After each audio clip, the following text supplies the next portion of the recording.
Olá a todos, começando o nosso último encontro sobre o programa Aprendendo a Cuidar de Sua Coluna, com vocês, colaboradores da empresa Vida Leve Colchões. Mais uma vez eu gostaria de agradecer aos proprietários, Sr. Alexandre e Sra. Janete, bem como o responsável técnico, Dr. Pablo Dias. Hoje a gente vai então começar falando sobre o que é a boa postura, né? Vamos começar definindo o que é a boa postura, né? Existe a boa e a má postura. Então, de acordo com o posicionamento corporal em relação à linha da gravidade, a postura pode ser classificada como adequada ou inadequada. Uma postura é considerada adequada quando exige a mínima sobrecarga das estruturas ósseas, musculares e articulares, com um menor gasto energético, enquanto a postura inadequada, ou uma postura precária, ela é percebida como uma relação defeituosa das várias partes do corpo, que produz maior sobrecarga nas estruturas de sustentação e um equilíbrio menos eficiente do corpo sob suas bases de apoio. A manutenção de uma postura ideal da coluna vertebral envolve a presença de 4 curvaturas equilibradas identificadas, certo? Que a gente já vem falando desde o começo das nossas curvaturas, por exemplo, na lombar, quando nós temos a curvatura lordótica na cervical, cifótica na torácica, lordótica na lombar, cifótica no sacro.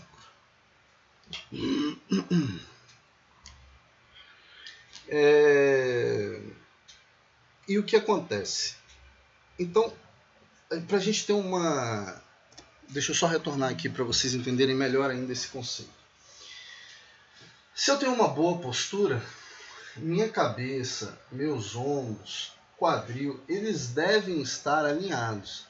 A gente vai ver pessoas que têm a postura com a cabeça lá na frente, achatando, né, quase como se a cervical caísse junto com a cabeça lá para frente, aumentando muito a cifose, a curva da coluna torácica dessa região. Então, a cabeça lá na frente, né? E os ombros enrolados e uma postura assim.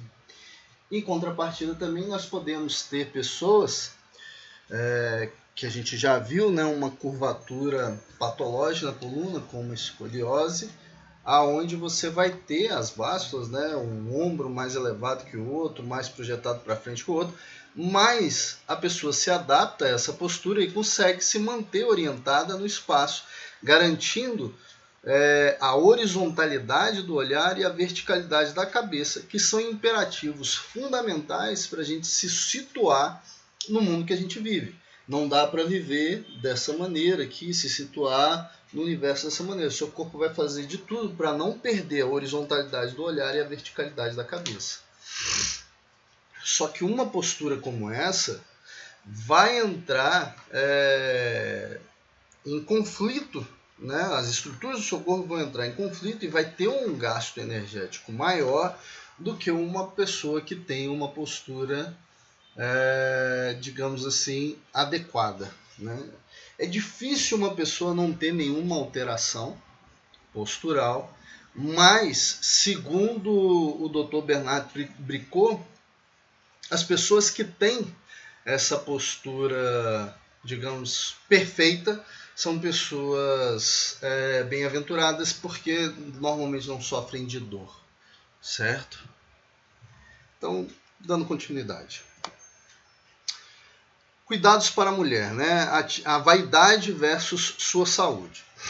Quando uma mulher está com um sapato alto, né, um salto alto, o corpo é jogado para frente, mudando o centro de equilíbrio do corpo. Ou seja, eu estou aqui em pé e estou com um salto.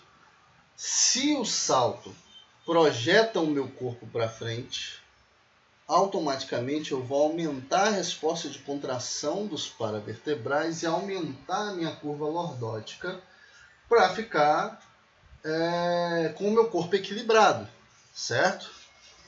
Qual é a consequência disso? Além da gente, o uso recorrente do salto alto, encurtar a cadeia posterior, porque o pé fica dessa maneira, né, quase um equino, existindo uma contração permanente da panturrilha, né, da batata da perna, do tríceps sural. Você acaba encurtando essa musculatura, porque ela está numa posição onde não favorece a plenitude da excursão articular do tornozelo e, consequentemente, o estiramento dessa musculatura. Você ainda tem um choque facetário na região lombar, porque quando você coloca o salto, o corpo tende a se projetar para frente.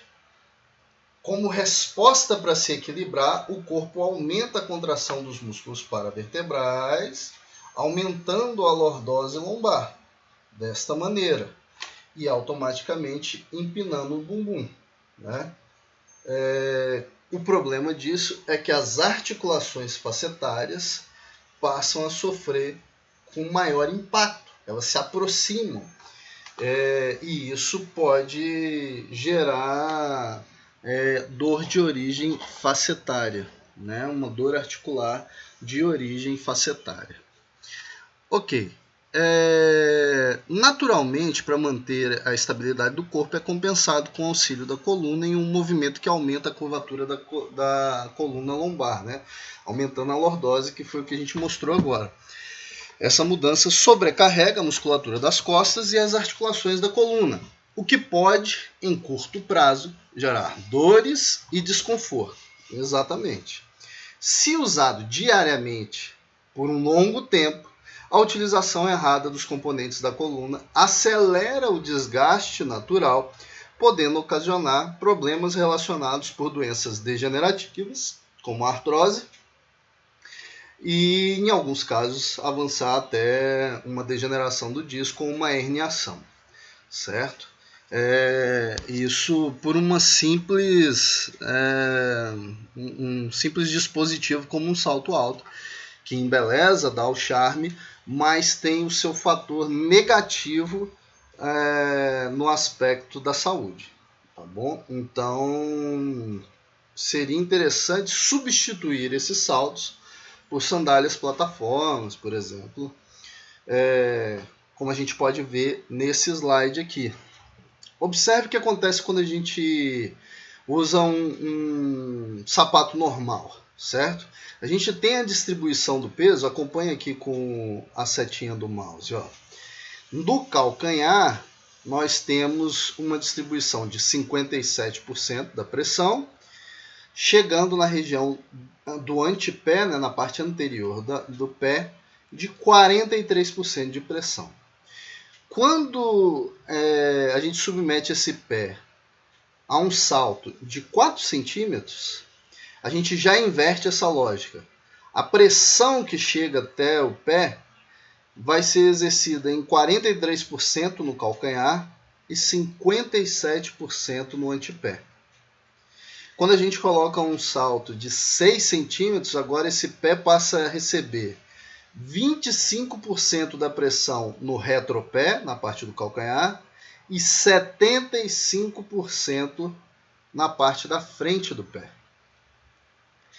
E de 10 centímetros a mais, né, um Luiz XV da vida, o que vai acontecer é que você praticamente não tem mais pressão no retropé e passa a receber quase que a totalidade da carga no antepé. Como a gente pode perceber aqui, então a panturrilha fica num estado, olha o cursor aqui do mouse, a panturrilha fica num estado de encurtamento constante. E isso pode acarretar problemas até sérios, como no caso de uma paciente minha, onde ela tinha o hábito de usar o salto continuamente para o trabalho, e um dia numa festa de formatura ela desceu literalmente do salto para poder dançar, só que o encurtamento que essa panturrilha dela já estava sendo submetido e adaptado àquela posição o tempo todo, ficar com o pé em flexão plantar, fez com que o tendão de Aquiles, que está nessa região aqui, ó, não suportasse a pressão do pé dela sair dessa posição aqui e vir para essa posição normal dançando. Em alguns momentos, até fazendo flexão dorsal, infelizmente acarretou na ruptura do tendão dela e ela precisou de uma cirurgia. Pelo hábito de constantemente estar em cima de um salto, não ter uma atividade compensatória para estar alongando esse músculo, e automaticamente ela criou todo esse problema, né? Então, dando continuidade, a gente entende o porquê não está utilizando o salto no trabalho, ou se tiver utilizando, tentar fazer uma compensação, mas o ideal era não utilizar, né? Tentar substituir por uma plataforma ou algum outro tipo de sapato, como um mule, né? Um sapato fino para as mulheres que gostam, mas sem o salto atrás, né? Calçados de saltos grossos ou plataformas ajudam na distribuição do peso do corpo, evitando acidentes e prevenindo dores nos pés.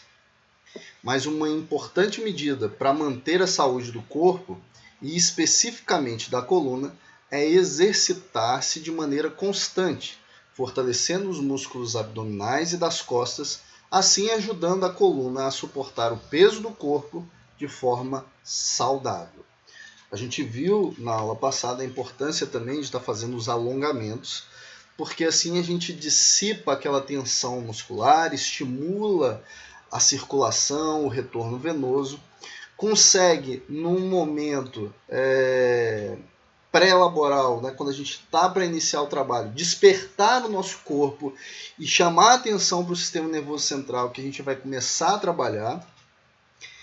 E num momento posterior, quando a gente está encerrando as atividades laborais, é uma forma da gente alongar o corpo, diminuindo as tensões sofridas durante o dia, também melhorando a circulação, removendo os catabólicos que eles foram criados ao longo da nossa jornada de trabalho e aumentando o relaxamento e ajudando a descompressão das articulações. Só que só o alongamento não basta. O ideal realmente é que a gente mantenha também um fortalecimento e um funcionamento muscular adequado para estar protegendo a nossa coluna, principalmente o equilíbrio da musculatura do core, que é o que forma a proteção da nossa coluna, ou seja, os músculos abdominais profundos, transverso abdominal, oblíquo interno e externo, os paravertebrais multífidos do lado esquerdo e direito, glúteo e assoalho pélvico. Você consegue fortalecer a musculatura com exercícios específicos, tanto no Pilates, quanto na musculação terapêutica, quanto no yoga. Isso cada um pode adaptar e escolher aquele exercício que tem mais a ver com a sua personalidade, com o que te agrada mais, certo? O fato é que quanto mais ativo você for, mais protegido a sua coluna também estará. Quanto mais sedentário você for, mais entregue a riscos a sua coluna estará, certo? Vamos falar um pouquinho então das posturas durante as atividades de vida diária, né? Durante os trabalhos diários, denominados como atividades de vida diárias, a principal atitude durante os movimentos está relacionada ao excesso de flexão da lombar, ocasionando uma sobrecarga nesse segmento. E a gente já viu nas aulas passadas que principalmente na primeira aula, quando a gente faz o movimento de flexão, que é dobrar o corpo para frente, a gente começa a abaular, a forçar as estruturas do disco em direção anterior. Isso feito sem carga, não tem tanto problema, mas isso sendo realizado de forma repetitiva e principalmente com carga nela, pode acabar gerando uma lesão e formação de degenerações e hernias, tá? A flexão do corpo deve ocorrer mais pelo movimento da flexão do quadril do que pela movimentação da lombar, embora muitas vezes ela vai ser necessária e a gente não tem que ficar grilado porque fez uma flexão da lombar, certo? A gente só deve tentar criar estratégias para não ficar fazendo a flexão, principalmente com carga, o tempo inteiro. Então, aqui, por exemplo, quando a gente quer levantar uma criança do chão em casa, essa seria a postura correta.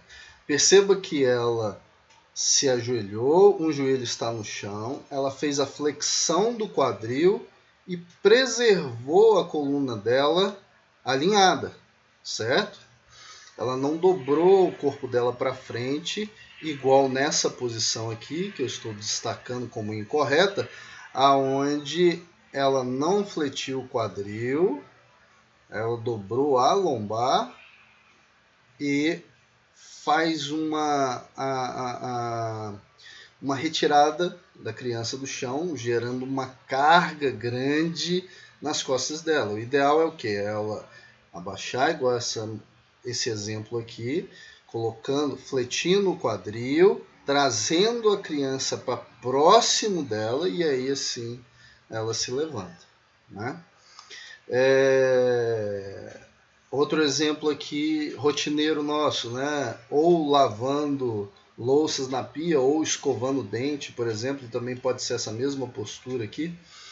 A gente deveria evitar deixar as pernas paralelas, curvando o corpo para frente. Por quê? Nessa situação, quem vai estar trabalhando, sustentando todo esse tronco é a musculatura paravertebral, que começa a ficar sobrecarregada. O corpo e o peso, tudo que tem aqui na frente do nosso tórax, está para frente e essa musculatura segurando para o tórax não cair.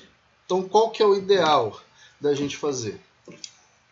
O ideal é que a gente coloque uma postura com uma perna na frente e a outra atrás, a perna da frente com o joelho semi-fletido, de preferência até mesmo encostando o quadril na bancada, tá? E deixando a coluna o mais ereta possível, e aí você for desenvolver suas atividades, seja escovar o dente ou, no caso, lavando as louças, ok? E a gente percebe em todos os outros casos, né? Por exemplo, varrendo. Essa seria uma postura correta. A coluna ereta, segurando o cabo próximo do corpo e fazendo o papel, desempenhando o papel de varrer sem curvar as costas para frente, como no exemplo ao lado aqui, onde a paciente está errada, completamente errada, né? E prejudicando a própria coluna. Quando pegarmos pesos, por exemplo, é sempre importante a gente estar dividindo a carga, se possível, entre os dois membros superiores e não sobrecarregando, utilizando apenas um membro, ok? E para dormir, uma questão bem interessante é não dormir de barriga para baixo com a cervical virada. Eu sei, todo mundo não, mas muitas pessoas gostam demais dessa postura, mas ela sobrecarrega a cervical, uma vez que, deitando de barriga para baixo, ao menos que você tenha uma maca com um buraco ali onde você pode colocar a cabeça, você vai ter que fazer uma rotação na cervical. E dessa maneira sua coluna não vai conseguir se recuperar de uma forma equilibrada entre o lado direito e esquerdo. O ideal então seria deitar de decúbito lateral, igual esse exemplo aqui, onde eu estou correndo o cursor, é esse exemplo aqui, com um travesseiro ou um rolinho entre os joelhos, mantendo o alinhamento da coluna, certo? E para isso, esse travesseirinho, esse rolinho é fundamental, porque se o paciente deita de lado e não tem um apoio para a perna, o que vai acontecer é que a pelve vai rodar acompanhando a perna que caiu, que não tem apoio do travesseiro, e automaticamente você vai fazer uma torção aqui na lombar. Então, o ideal é que você tenha ou um travesseiro entre as duas pernas, ou uma pilha de travesseiro, onde você pode deixar a perna de baixo esticada e a perna de cima dobrada, apoiada sobre os travesseiros. Uma coisa que parece besteira também é amarrar os sapatos, ou colocar os sapatos, né? Normalmente a gente vai abaixar e tal, para poder pegar. Não existe a necessidade de fazer isso, a gente pode fazer, como nesse exemplo aqui, a gente pode fazer sim, como nesse exemplo aqui do lado, puxando, né, a perna em cima de uma estrutura, de um banquinho, ou simplesmente dobrando a perna e amarrando o sapato, tá bom? Na parte laboral, na escriturária, a gente sempre deve tomar muito cuidado, quem faz trabalhos no computador, digitando, sentado, de se manter com uma postura ereta, encostando, recuando bem o bumbum atrás na cadeira, deixando as costas todas apoiadas, mantendo o ápice do computador, né, o ápice da tela na altura dos olhos, ok? E preferencialmente com apoio de antebraços e punhos.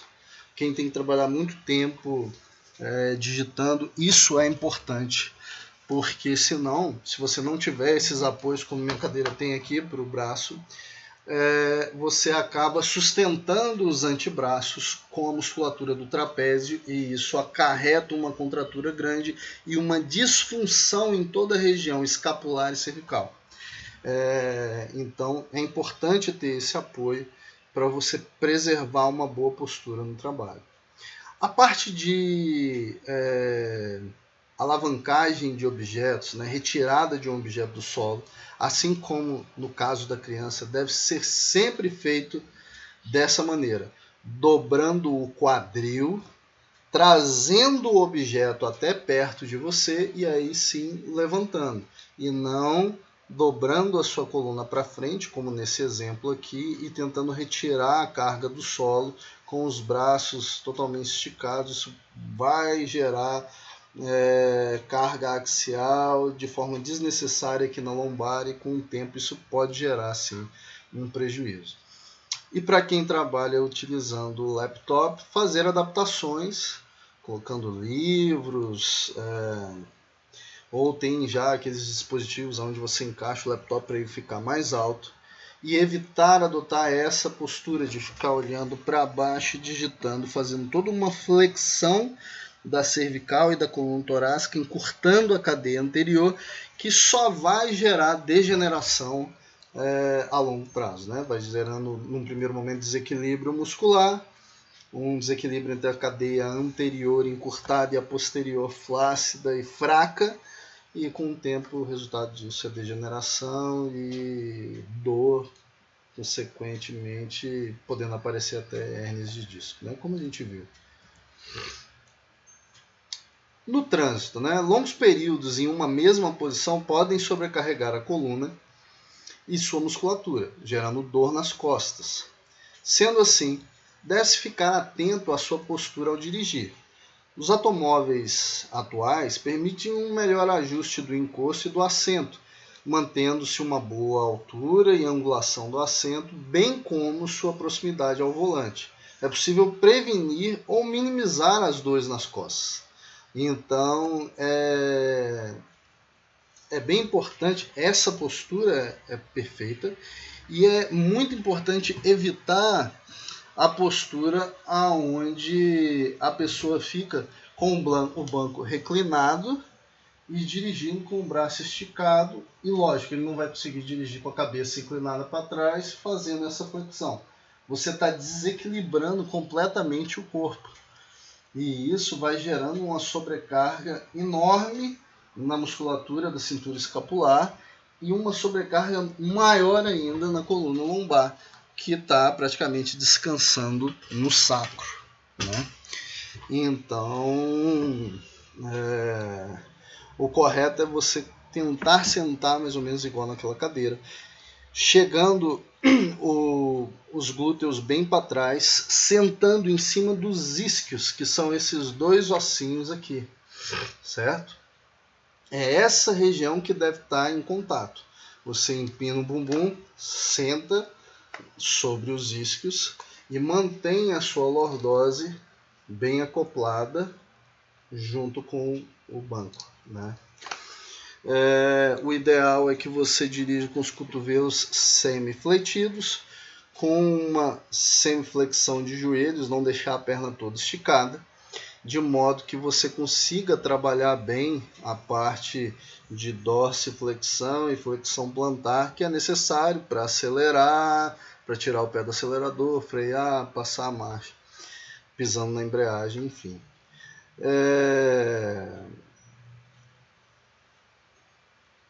A gente deve, inclusive, em alguns casos, alguns pacientes que tenham dor lombar, aqui não está mostrando, esse já é um banco anatomicamente correto. Está vendo que o banco se acopla aqui à lombar?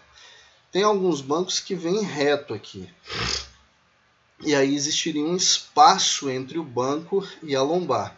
Isso você pode preencher com um rolinho, né?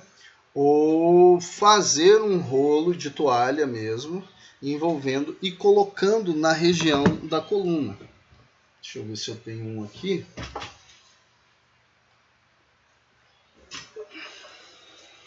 Por exemplo, você pode... aqui é um travesseiro cervical, tá? Mas só para adaptar aqui e mostrar para vocês. Você pode pegar um rolinho e colocar na coluna lombar, aqui atrás, adaptando, vai sentar bem para trás e adaptando com um rolinho, deixando lá na coluna lombar, garantindo assim a lordose na coluna lombar e você permanecendo numa coluna com uma posição correta, mais correta, né, da coluna vertebral. Ok. Mantendo sempre a coluna ereta para manter o olhar horizontal e a cabeça vertical, certo? Durante o sono, o principal para a gente tentar dormir é utilizando o rolinho, tá bom? De lado. E para algumas pessoas que conseguem dormir de barriga para cima, usar um rolinho debaixo do travesseiro e um travesseiro que preencha principalmente o espaço entre a coluna cervical e o colchão, né? Não superlotar de travesseiros atrás da cabeça dessa maneira, fazendo uma flexão da cabeça e dessa maneira sobrecarregando as estruturas da coluna vertebral. E de barriga para baixo é a posição que a gente deve evitar. Eu sei que tem várias pessoas que falam, eu só consigo dormir de barriga para baixo. É começar a se esforçar para dormir pelo menos de lado, e você vai passar aí uns 25 dias mais ou menos com dificuldade de dormir, mas se você tentar dormir todos os dias de lado, por volta de 25, 30 dias, o seu corpo faz uma reprogramação e começa a se adaptar a dormir, ou de lado, ou de barriga para cima, tá bom? Repouso prolongado é o melhor remédio para a coluna. O repouso prolongado pode enfraquecer a musculatura, manter-se ativo e voltar gradualmente às funções cotidianas é o melhor para a sua saúde. O que acontece? Ficar parado porque teve uma dor na coluna é um mito e a literatura já demonstrou isso, né? Não existe nenhum guia de tratamento hoje, nem americano, nem europeu, que incentive porque a pessoa está com dor lombar ficar de repouso na cama. Pelo contrário, a gente sabe que quanto mais tempo a gente ficar de repouso na cama, mais a musculatura vai ficar inativa e mais sobrecarga essa coluna vai sofrer. Na verdade, o que se deve fazer é se manter ativo e tentar ao máximo começar a fazer os exercícios para reativar, reprogramar essa musculatura novamente. Tá bom? Problemas na coluna sempre são graves. Outro mito que precisa ser quebrado. A maioria das dores na coluna estão relacionadas com desalinhamento articular ou uma tensão, contratura, ponto gatilho muscular. E isso é tratável. Muitos problemas da coluna, na verdade, são tratados até mesmo de forma individual, sem intervenção de ninguém. Tá bom? Tem vários estudos que nos mostram que a primeira crise de dor lombar ela passa sem nenhuma intervenção em torno de um mês, mais ou menos, né? 3 a 4 semanas, nessa dor vai embora. Mas é lógico que se você tiver a possibilidade de se consultar com um fisioterapeuta, com um quiropraxista, você vai aprender a cuidar melhor da sua coluna e vai ter a sua coluna funcionando de forma potencializada, né? Não dá tempo de explicar tudo aqui, mas faz diferença. Outro mito que precisa ser quebrado: a atividade física pode piorar a dor. Não. A atividade física ajuda, inclusive, a combater a dor, né? Exercícios físicos ajudam a prevenir lesões na coluna e a melhorar a dor. Ela atua modulando a dor, inclusive. Ser sedentário é prejudicial para a saúde em geral, inclusive a saúde da coluna. Tem alguns exercícios que, na verdade, quando a gente começa a fazer, a dor lombar vai desaparecendo. Dentre eles, a ativação do transverso abdominal. Quando você começa a aprender a ativar esse músculo, às vezes uma dor mecânica começa a ser modulada e desaparecendo ou diminuindo a intensidade simplesmente por você estar ativando essa musculatura. Tem muitas coisas envolvidas nisso, desde de inibição descendente do controle da dor, por causa da ativação do músculo. Você tem uma informação de centros superiores que acabam percebendo essa movimentação e retorna uma informação via descendente, gerando bem-estar e diminuindo os níveis de percepção da dor. Tá? O fato é que sedentarismo é um fator de risco, né, para dor lombar. Quase 90% dos casos tem relação com pessoas sedentárias. Obesidade é outro fator de risco. Problemas posturais prévios também. Por exemplo, uma escoliose por causa de uma perna curta verdadeira pode gerar dor no futuro. A sobrecarga física, seja por um trabalho braçal que exige muito e o cidadão não tem tempo hábil de regenerar essa musculatura que está sendo desgastada durante o trabalho dele, isso pode gerar dor e, consequentemente, lesões, degenerações no futuro. Problemas degenerativos da coluna e doenças autoimunes, né? Todas essas são riscos para aparecer, surgir dor na coluna vertebral. Novas diretrizes. Bom, redução nas indicações de cirurgia e utilização de fármacos é o que a maioria dos guias de tratamento para a coluna vertebral tem demonstrado. Inclusive, o governo australiano hoje já não paga mais para os médicos fazerem artrodese, né, que é uma cirurgia fixando as vértebras lombares, para tratar dor lombar não específica. Eles não pagam mais. Tem muitas revisões sistemáticas e meta-análises que mostram que paracetamol, dipirona, tomando para o controle da dor, não é mais eficiente, não é tão eficiente, mais eficiente do que um placebo, como você tomar um comprimido de farinha. Manter-se ativo e detectar atitudes que possam ser causadores de desequilíbrio é um fator positivo.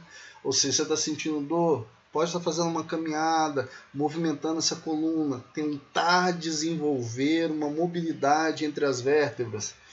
Não dá tempo de falar tão profundamente aqui, mas uma das causas de dor é quando uma vértebra não está se movendo adequadamente. Por algum motivo, ela para de se movimentar adequadamente, e isso começa a causar uma compensação nas vértebras acima ou nas articulações abaixo, causando excesso de movimento e sofrimento, tanto facetário quanto ligamentar nessas vértebras. E às vezes, ao você devolver a mobilidade para aquele segmento que não estava se movimentando adequadamente, a dor lombar vai embora, certo? Cada vez mais é menos indicado ficar em repouso para tratar da dor lombar. E terapia cognitivo-comportamental realizada por psicólogos, em alguns casos é necessário, principalmente em casos de dor lombar crônica, onde já existe uma catastrofização do movimento, existe um temor, o que a gente chama de cinesiofobia, onde a pessoa começa a desenvolver medo ou acha que qualquer movimento que ela vai fazer vai agravar, vai piorar a situação da coluna dela, coisa que não é verdade. Tá? Algumas opções de tratamento que a gente tem, então, seria a fisioterapia convencional, a quiropraxia, que ela é excelente quando a gente está falando de coluna vertebral. São os profissionais que provavelmente mais entendem da coluna vertebral. Hidroterapia tem uma boa resposta, massoterapia para descongestionar essa musculatura que está tensa, que está com estagnação de fluidos nela, vai ter com certeza também um bom resultado. Terapia cognitiva, caso seja necessário em pacientes com dor crônica, como a gente havia falado no slide passado, e algumas formas de exercício, como yoga, pilates, musculação terapêutica, tai chi chuan, ou um tratamento principalmente para aliviar as dores, com acupuntura também tem excelentes resultados, tá? Por outras vias, não só vias de conhecimento ocidental, os orientais acreditam em outras situações, como movimentação de energia no corpo. O fato é que funciona bem, tem bons resultados e também é uma ótima opção de tratamento. Então, agora eu agradeço a participação de todos, muito obrigado. Mais uma vez eu gostaria de agradecer aos proprietários Alexandre e Janete, né, o senhor Alexandre e a senhora Janete, bem como ao Dr. Pablo Dias, responsável técnico por vocês. E é claro, vocês, colaboradores da empresa Vida Leve Colchões, por dedicarem esse tempo da vida de vocês a estarem me ouvindo, a estarem aprendendo mais sobre a coluna de vocês e sobre estratégias de como preservar futuras lesões. Muito obrigado, que Deus abençoe a todos, um forte abraço e até mais.